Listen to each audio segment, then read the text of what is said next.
ಬರುವಾಗ ಬೆತ್ತಲೆ, ಹೋಗುವಾಗ ಬೆತ್ತಲೆ, ಹೋಗಿ ಬರುವ ಮಧ್ಯೆ ಕೇವಲ ಕತ್ತಲೆ ಕತ್ತಲೆ. ಈ ಕತ್ತಲೆಯನ್ನ ಬೆಳಕಾಗಿಸುವುದಕ್ಕೇನೆ ಈ ಒಂದು ತಿಂಗಳ ಶ್ರಾವಣ ಮಾಸವನ್ನು ನಾವೆಲ್ಲರೂ ಕೂಡ ಮಾಡ್ತೇವೆ. ಹೋದ ವರ್ಷನೂ ಕೂಡ ನನಗೆ ಕಾರ್ಯಕ್ರಮಕ್ಕೆ ಆಹ್ವಾನವನ್ನು ನೀಡಿದ್ರು, ಈ ವರ್ಷನೂ ಕೂಡ ಆಹ್ವಾನವನ್ನು ನೀಡಿದ್ದಾರೆ. ಇದು ನನ್ನ ಭಾಗ್ಯ ಅಂತ ನಾನು ಭಾವಿಸ್ತೇನೆ. ಯಾಕೆ ಅಂತ ಕೇಳಿದ್ರೆ, ನಾನು ದಿನ ಬೆಳಗಾದ್ರೆ ಹಲವು ಕಾರ್ಯಕ್ರಮಗಳನ್ನು ನೋಡ್ತೀನಿ, ಪತ್ರಕರ್ತನಾಗಿ ಹಲವು ಕಾರ್ಯಕ್ರಮಗಳಲ್ಲಿ ಭಾಗವಹಿಸ್ತೇನೆ. ಆದ್ರೆ ನಾನು ಹೋದ ವರ್ಷನೂ ಕೂಡ ಒಂದು ಮಾತು ಹೇಳಿದ್ದೆ, ಅಚ್ಚುಕಟ್ಟು ಅನ್ನೋದು ಎಲ್ಲಿಯಾದ್ರೂ ಇದ್ರೆ ಅದು ಕೋರಿ ಮಠದಲ್ಲಿದೆ ಅಂತ ನಾನು ಹೇಳ್ತೇನೆ. ನನ್ನ ಮನಸ್ಸಿನ ಮಾತುಗಳು ಮತ್ತೆ ಮತ್ತೆ ನಿಮ್ಮ ಮುಂದೆ ನಾನು ಯಾಕೆ ಹೇಳಬೇಕು ಅಂತ ಅನ್ಕೋತೀನಿ ಅಂತಂದ್ರೆ, ಇತ್ತೀಚಿನ ಕಾರ್ಯಕ್ರಮಗಳು ಕೇವಲ ಕಾಟಾಚಾರದ ಕಾರ್ಯಕ್ರಮಗಳು. ಬಡ ಬಡ ಮುಗಿಬೇಕು, ಯಾರ್ಯಾರ್ದು ಅವ್ರವ್ರದೇ ಆಗಿರ್ತಕ್ಕಂಥ ತಾಪತ್ರಯಗಳು, ಕೆಲವೊಬ್ಬರಿಗೆ ಅರ್ಜೆಂಟ್ ಹೋಗ್ಬೇಕಾಗಿರ್ತಕ್ಕಂಥ ತಾಪತ್ರಯ, ಕೆಲವೊಬ್ಬರಿಗೆ ತಾವೇ ಮಾತಾಡಿ ಹೋಗ್ಬೇಕು ಅನ್ನೋ ತಾಪತ್ರಯ. ಇವೆಲ್ಲದರ ಮಧ್ಯೆ ಈ ಕಾರ್ಯಕ್ರಮ ನನಗನ್ಸುತ್ತೆ ಏನು ನಿರೂಪಕರಿಂದ ಹಿಡಿದು ಕೇವಲ 2 ಜನ ಮಾತ್ರ ಪಕ್ಕದಲ್ಲಿದ್ದಾರೆ. ಎಷ್ಟೊಂದು ಅದ್ಭುತ, ಯಾವುದೇ ಸಮಸ್ಯೆ ಇಲ್ಲ, ಯಾವುದೇ ಚೀರಾಟ ಇಲ್ಲ, ಯಾವುದೇ ಹಾರಾಟ ಇಲ್ಲ. ಎದುರುಗಡೆ ನೀವೆಲ್ಲರೂ ತಾಯಿಂದ್ರು ಮಕ್ಕಳನ್ನ ಕರೆತಂದು ಕುಳ್ಳಿರಿಸಿ ಏನ್ ಮಾಡ್ತಾ ಇದ್ದೀರಪ್ಪ ಅಂತ ಕೇಳಿದ್ರೆ, ಶ್ರಾವಣ ಮಾಸದಲ್ಲಿ ಒಳ್ಳೆಯ ವಿಚಾರಗಳನ್ನ ಬಿತ್ತಾ ಇದ್ದೇನೆ. ಇದು ನಮ್ಮ ಸಂಸ್ಕೃತಿಯನ್ನ ಉಳಿಸುವ ಬೆಳೆಸುವ ಕೆಲಸ ಕೋರಿಮಠ ಜೊತೆಗೆ ಸುತ್ತಮುತ್ತಲಿನ ಏನು ಪೋಷಕರಿದ್ದೀರಿ ಮಾಡ್ತಾ ಇದ್ದೀರಿ ಅಂತ ನಾನು ಹೇಳಬೇಕಾಗುತ್ತೆ. ನೀವು ನಂಬಲ್ಲ, ಇತ್ತೀಚೆಗೆ ಸುಮಾರು ನಾನು 10-15 ವರ್ಷಗಳಿಂದ ನಾನು ಚಿಕ್ಕಂದಿನ ನೋಡ್ತಾ ಬರ್ತಾ ಇದ್ದೀನಿ, ಶ್ರಾವಣದ ಮಾಸದ ಕಾರ್ಯಕ್ರಮಗಳು ದಿನೇ ದಿನೇ ಕಡಿಮೆ ಆಗ್ತಾ ಇವೆ. ಪ್ರವಚನ ಕೇಳಬೇಕು, ಪುರಾಣ ಕೇಳಬೇಕು, ಯಾರಿಗೂ ಸಮಯ ಇಲ್ಲ. ಯಾಕಂತ ಕೇಳಿದ್ರೆ ಎಲ್ಲರ ಕೈಯಲ್ಲಿ ಮೊಬೈಲ್ಗಳಿದಾವೆ. ಮೊಬೈಲೇ ಜಗತ್ತು ಮಾಡ್ಕೊಂಡು ಕೂತಿರ್ತಕ್ಕಂಥವ್ರು ನಾವೆಲ್ಲರೂ. ಆದ್ರೂ ಕೂಡ ಇಂತಹ ಸಂದರ್ಭದಲ್ಲಿ ನೀವೆಲ್ಲರೂ ತಾಯಂದ್ರು ಎಲ್ಲಾ ಕೆಲಸ ಕಾರ್ಯಗಳನ್ನ ಬಿಟ್ಟು, ಮೊಬೈಲ್ ಅನ್ನ ಬಿಟ್ಟು ನಿಮ್ಮ ಮಕ್ಕಳನ್ನ ಕರೆತಂದು ಇಲ್ಲಿ ಕೂತ್ಕೊಳ್ಳಿ, ಪೂಜ್ಯರು ಹೇಳ್ತಿರ್ತಕ್ಕಂಥ ಪ್ರವಚನವನ್ನ ಕೇಳಿ ನಿಮ್ಮ ಜೀವನವನ್ನ ಪಾವನ ಮಾಡ್ಕೊಳ್ಳಿ ಅಂತ ಕರ್ಕೊಂಡು ತಂದಿದ್ದೀರಲ್ಲ, ನಿಮ್ಮೆಲ್ಲರಿಗೆ ಮೆಚ್ಚುಗೆಯನ್ನ ವ್ಯಕ್ತಪಡಿಸ್ತೀನಿ. ಜಗತ್ತಿನಲ್ಲಿ ಬಹಳಷ್ಟು ವಿಷಯಗಳು ಚರ್ಚೆಗೆ ಬರ್ತಾವೆ. ಜಗತ್ತಿನಲ್ಲಿ ಅತ್ಯಂತ ಶ್ರೇಷ್ಠವಾಗಿರ್ತಕ್ಕಂಥದ್ದು ಯಾವುದು, ಅಥವಾ ಮನುಷ್ಯನ ಜೀವನದಲ್ಲಿ ಅತ್ಯಂತ ಶ್ರೇಷ್ಠವಾಗಿರ್ತಕ್ಕಂಥದ್ದು ಯಾವುದು ಅಂತ ಆಗಾಗ ಚರ್ಚೆಗೆ ಬರ್ತದೆ. ಶ್ರೇಷ್ಠ ಅಂದ್ರೆ ಏನು? ಅನ್ನದಾನ ಮಹಾದಾನ ಅಂತ ಕೆಲವೊಬ್ರು ಹೇಳ್ತಾರೆ, ರಕ್ತದಾನ ಮಹಾದಾನ ಅಂತ ಕೆಲವೊಬ್ರು ಹೇಳ್ತಾರೆ, ಹೀಗೆ ಏನಂತಾರೆ ನೇತ್ರದಾನ ಮಹಾದಾನ ಅಂತ ಕೆಲವರು ಹೇಳ್ತಾರೆ. ಆದ್ರೆ ನಿಜವಾಗ್ಲೂ ಕೂಡ ಮನುಷ್ಯನ ಜೀವನದಲ್ಲಿ ಅತ್ಯಂತ ಶ್ರೇಷ್ಠವಾಗಿದ್ದು ಯಾವುದಾದ್ರೂ ಇದ್ರೆ ಅದು ಮಾನವೀಯತೆ. ಅದು ನಮ್ಮ ಭಾಷೆಯಲ್ಲಿ ಹೇಳಬೇಕಿದ್ರೆ ಅದು ಮನುಷ್ಯತ್ವ ಅಂತ ಹೇಳ್ತಾರೆ. ಪರಮ ಪೂಜ್ಯರು ಇಲ್ಲಿ ತನಕ ಬಹಳಷ್ಟು ವಿಷಯಗಳನ್ನ, ಯಲ್ಲಾಲಿಂಗ ಮಹಾರಾಜರ ವಿಷಯಗಳನ್ನ ನಿಮ್ಮ ಮುಂದೆ ಪ್ರಸ್ತುತ ಪಡಿಸ್ತಾ ಇದ್ದಾರೆ. ಮನುಷ್ಯನಿಗೆ ಯಾವಾಗ್ಲೂ ಕೂಡ ತನ್ನ ಜೀವನದಲ್ಲಿ ಅವಶ್ಯಕತೆಗೆ ತಕ್ಕ ಹಾಗೆ ಶ್ರೀಮಂತನಾಗಬಹುದು, ಆಯುಷ್ಯ ಆರೋಗ್ಯ ಎಲ್ಲವನ್ನೂ ಕೂಡ ಪಡ್ಕೋಬಹುದು, ಅಧಿಕಾರ ಪಡ್ಕೋಬಹುದು. ಆದ್ರೆ ಇವೆಲ್ಲವೂ ಇದ್ದುಕೊಂಡು ಮನುಷ್ಯನಲ್ಲಿ ಮಾನವೀಯತೆ ಇಲ್ಲದೆ ಹೋದ್ರೆ, ಮನುಷ್ಯತ್ವ ಇಲ್ಲದೆ ಹೋದ್ರೆ ಆತನ ಜೀವನ ಶೂನ್ಯ ಶೂನ್ಯ ಶೂನ್ಯ. ನಾವು ಸುತ್ತಮುತ್ತ ಸಾಕಷ್ಟು ಜನ ಶ್ರೀಮಂತರಿದ್ದಾರೆ, ಸಾಕಷ್ಟು ಬಡವರಿದ್ದಾರೆ. ಆದ್ರೆ ಕೆಲವರಲ್ಲಿ ಮಾನವೀಯತೆ ಇಲ್ಲ. ಮಾನವೀಯತೆ ಇಲ್ಲ ಅಂತಂದ್ರೆ, ನೀವು ಒಬ್ಬ ಶ್ರೀಮಂತ ಬರ್ತಾ ನಮ್ಮ ಭಾಷೆಯಲ್ಲೇ ಹೇಳಬೇಕು ಅಂದ್ರೆ ಹೇಳ್ತೀನಿ ನಿಮಗೆ, ಒಬ್ಬ ಶ್ರೀಮಂತ ರಸ್ತೆಯಲ್ಲಿ ಬರ್ತಾ ಇದ್ದಾನೆ, ಆ ಮನುಷ್ಯನ ಬಳಿ ಮನುಷ್ಯತ್ವನೇ ಇಲ್ಲ ಅಂತ ಹೇಳ್ತಾರೆ. ಅವನ ಹತ್ರ ಕೋಟಿ ದುಡ್ಡು ಇದೆ, ಅವನ ಮನಸ್ಸು ಮಾಡಿದರೆ ನಿಮಗೆ ಏನೇ ಬೇಕು ಕ್ಷಣ ಮಾತ್ರದಲ್ಲಿ ತಂದೊಡ್ಡುವ ಸಾಮರ್ಥ್ಯ ಇದೆ. ಆದ್ರೆ ಆತನಲ್ಲಿ ಮಾನವೀಯತೆ ಇಲ್ಲ, ಆತನಲ್ಲಿ ಮನುಷ್ಯತ್ವ ಇಲ್ಲ. ಹಾಗಾಗಿ ನಾವೆಲ್ಲರೂ ನೀವೆಲ್ಲರೂ ಅವನ ವ್ಯಕ್ತಿತ್ವವನ್ನು ಯಾವ ರೀತಿ ಹೇಳ್ತಾ ಇದ್ದೀವಿ ಅಂತಂದ್ರೆ, ಆತ ಮನುಷ್ಯನೇ ಅಲ್ಲ ಅಂತ ಹೇಳ್ತಾ ಇದ್ದೀವಿ. ಇದರ ಅರ್ಥ ಮನುಷ್ಯನ ಜೀವನದಲ್ಲಿ ಏನು ಇಂಪಾರ್ಟೆಂಟ್ ಗೊತ್ತೇನ್ರಿ? ಮಾನವೀಯತೆ, ಮನುಷ್ಯತ್ವ ಬೇಕು. ಉಳಿದಿರ್ತಕ್ಕಂಥದ್ದು ಯಾವಾಗಲೂ ಕೂಡ ನಾವು ಗಳಿಸ್ತೀವಿ. ಬಹಳ ಸುಂದರವಾಗಿ ಹೇಳ್ಬೋದು, ರಸ್ತೆಯ ಮೇಲೆ ಹೋಗ್ಬೇಕಾಗಿದ್ರೆ ಯಾವ್ದಾದ್ರು ಆಕ್ಸಿಡೆಂಟ್ ಆಗುತ್ತೆ, ಆ ರಸ್ತೆಯಲ್ಲಿ ನೀವು ಒಬ್ಬರೇ ಇದ್ದೀರಿ, ಆತ ಬಿದ್ದಿದ್ದಾನೆ, ಆತನನ್ನ ಎತ್ತೋದಕ್ಕೆ ನೀವೇ ಹೋಗಿದ್ದೀರಿ, ಅವನೇನ್ ಹೇಳ್ತಾನೆ? ದೇವ್ರು ಬಂದಾಗ ಬಂದಿಲ್ಲೋ ಮಾರಾಯ ಅಂತ ಅಂತಾನೆ. ಇದರ ಅರ್ಥ ಏನು? ದೇವರು ಬಂದಿಲ್ಲ, ದೇವರು ನಿನ್ನನ್ನ ಆ ರೂಪದಲ್ಲಿ ಕಳಿಸಿದ್ದಾನೆ ಅಂತ ಇದರ ಅರ್ಥ. ಏನು ಮಾತಾಡಂಗಿಲ್ಲ, ನೇರವಾಗಿ ಏನಂತಾನ? ದೇವರು ಬಂದಂಗ ಬಂದಿಲ್ಲೋ ಯಪ್ಪ ಅಂತ ಅರ್ಥ.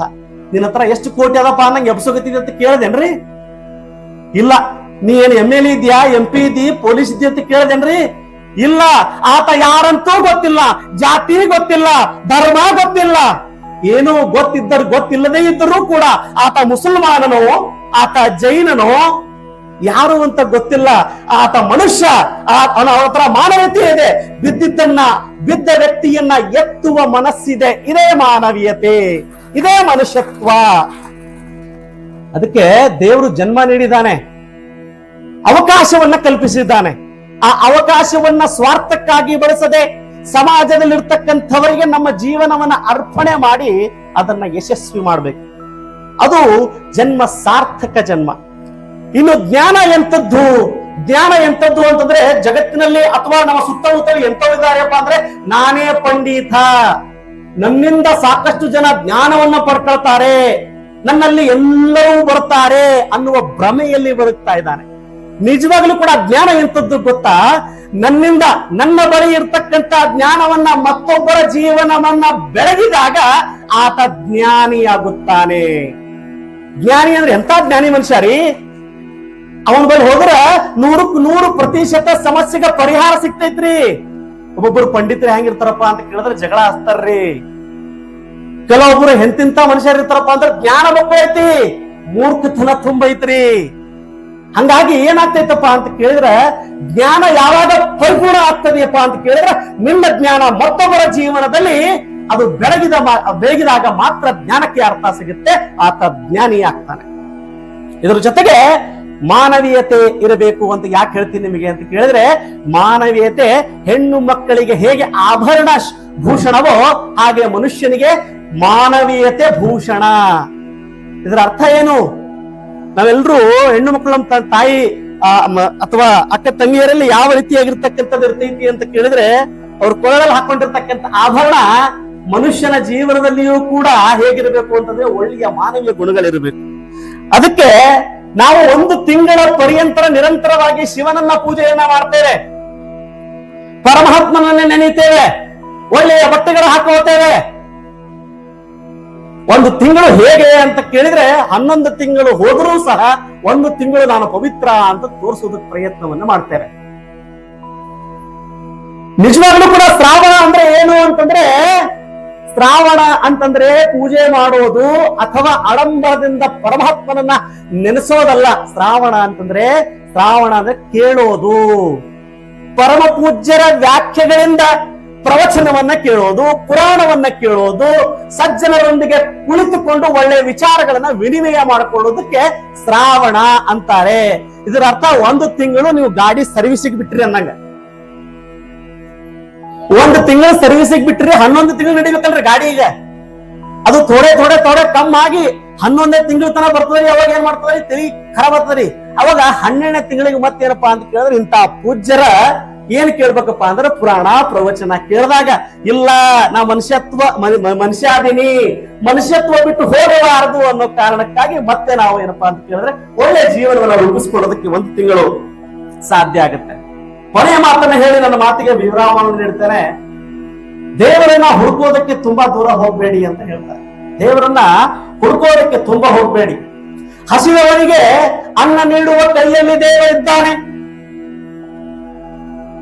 ಯಾರು ಹಸ್ದಿರ್ತಾವ ಒಂದು ತುತ್ತು ಕೊಟ್ರೆ ದೇವರಂತಾರೆ, ದೇವರು ಬಂದಂಗ ಬಂದಲ್ಲೋ, ಹೊಟ್ಟೆ ಹಸಿದಿತ್ತು, ನನಗ ಕಷ್ಟ ಇತ್ತು. ಜೀವನದಲ್ಲಿ ಧೈರ್ಯವನ್ನ ಕಳ್ಕೊಂಡಿರ್ತಕ್ಕಂಥ ವ್ಯಕ್ತಿಗೆ ಧೈರ್ಯವನ್ನ ತುಂಬಿದ ಮನಸ್ಸಿನಲ್ಲಿ ದೇವರಿದ್ದಾನೆ. ಯಾವ ಕಷ್ಟದಲ್ಲಿದ್ದಾನೋ, ನಾನು ಸಾಯ್ತೇನೆ, ನಾನು ಬದುಕ್ತೇನೆ, ನನ್ನ ಸಮಸ್ಯೆ ಇದೆ, ನಾನು ಬದುಕಲಿಕ್ಕೆ ಆಹಾರ ಇಲ್ಲ ಅಂತ ತಲೆಯಲ್ಲಿ ತುಂಬಿಕೊಂಡಿರ್ತಕ್ಕಂಥವನಿಗೆ ಸರಿಯಾದ ಸಮಯದಲ್ಲಿ ಧೈರ್ಯ ಕೊಟ್ಟಾಗ ಆತ ಬದುಕ್ತಾನೆ. ಅಂಥವನಲ್ಲಿ ದೇವರಿದ್ದಾನೆ. ಒಳ್ಳೆಯ ಹೃದಯದಿಂದ ನಿನ್ನ ಬಳಿಗೆ ಬಂದವರಿಗೆ ಒಳ್ಳೆಯ ವಿಚಾರವನ್ನ ಕೊಟ್ಟಾಗ ಅಂತಹ ಹೃದಯದಲ್ಲಿ ದೇವರಿದ್ದಾನೆ. ಹಾಗಾಗಿ ದೇವರನ್ನ ಬಹಳ ದೂರದಿಂದ ಹುಡುಕಾಡಕ್ ಹೋಗ್ಬೇಡಿ. ಆಡಂಬರದಿಂದ ದೇವರನ್ನ ನೆನೆಸಕ್ ಹೋಗ್ಬೇಡ್ರಿ. ಆದ್ರೆ ನಿಮ್ಮಲ್ಲೇ ದೇವರಿದ್ದಾನೆ, ನಿಮ್ಮಲ್ಲೇ ಒಳ್ಳೆಯ ವಿಚಾರಗಳಿದ್ದಾವೆ, ನಿಮ್ಮಲ್ಲೇ ಕೆಟ್ಟ ವಿಚಾರಗಳಿದ್ದಾವೆ. ಅವೆಲ್ಲವನ್ನ ಹುಡುಕಿಕೊಂಡು ಮನುಷ್ಯನಾಗಿ ಹುಟ್ಟಿದ್ದೇವೆ. ಮನುಷ್ಯನಾಗಿ ಇಡೀ ಸಮಾಜಕ್ಕೆ ಏನು ಕೊಡುಗೆಯನ್ನ ಕೊಡಬೇಕು, ನನ್ನಿಂದ ಸಮಾಜಕ್ಕೆ ಏನು ಸಾಧ್ಯ ಆಗಿದೆ ಅಂತ ಚಿಂತನೆಯನ್ನ ಮಾಡಬೇಕೇ ಹೊರತು ಸಮಾಜ ನನಗೆ ಕೊಟ್ಟಿದೆ ಅಂತ ಚಿಂತನೆ ಮಾಡಿದ್ರೆ ನಾವು ಮನುಷ್ಯರೇ ಅಲ್ಲ ಅಂತ ಅರ್ಥ.